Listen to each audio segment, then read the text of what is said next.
ಎಷ್ಟು ವರ್ಷದ ಹೋರಿ ಇದು? ಇದಕ್ಕೆ ಇವಾಗ ಆಗೈತೆ 8.5 ವರ್ಷ.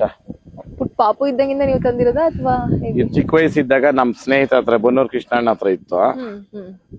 ಆಮೇಲೆ ಕಾಲಕ್ರಮೇಣ ನಮ್ಮ ಮಸಾಲೆ ಜಯರಾಮಣ್ಣ ಅವ್ರು ಕೊಡ್ಸ್ರಿ 26 ಲಕ್ಷಕ್ಕ. ಅಲ್ಲಿ ಆಮೇಲೆ ನಮ್ ಕೃಷ್ಣಣ್ಣ ಹತ್ರ ಇದ್ದಾಗಿಂದ ಸುಮಾರು ಒಂದು 100 ಕರು ಹೆಚ್ಚು ಕಮ್ಮಿ 2000 ಕರುವಿನ ತಂದೆ ಇದು. ಏಕಲವ್ಯ ಅಂದ್ರೆ ಇದೇನೆ. ಆಮೇಲೆ ಕೆಲವರೆಲ್ಲ ಹೇಳ್ತಾರೆ ಹಂಗ್ ಮಾಡ್ತೋ ಹಿಂಗ್ ಮಾಡ್ತದ, ಏನು ಇಲ್ಲ. ಬಸವಣ್ಣ ದೇವರು ನಾವ್ ಸಾಕ್ದಂಗೆ ನಾವ್ ಇಕ್ಕೊಂಡಂಗೆ ಇರಮ್ಮ ತಿನ್ನೋಡು. ಏನ್ ವಿಶೇಷ ಸರ್ ಇದ್ರಲ್ಲಿ?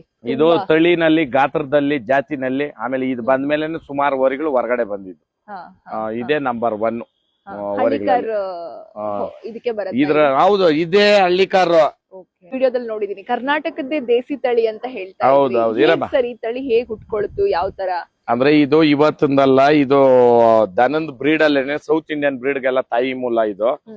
ಅದ್ರಲ್ಲೂ ಈ ಓರಿ ಬಂದ್ಮೇಲೆ ಸುಮಾರು ಓರಿಗಳು ಬೈಲ್ಕ್ ಬಂದ್ವು. ಇರಮ್ಮ ಕಲ್ದದಿರು ಇರ.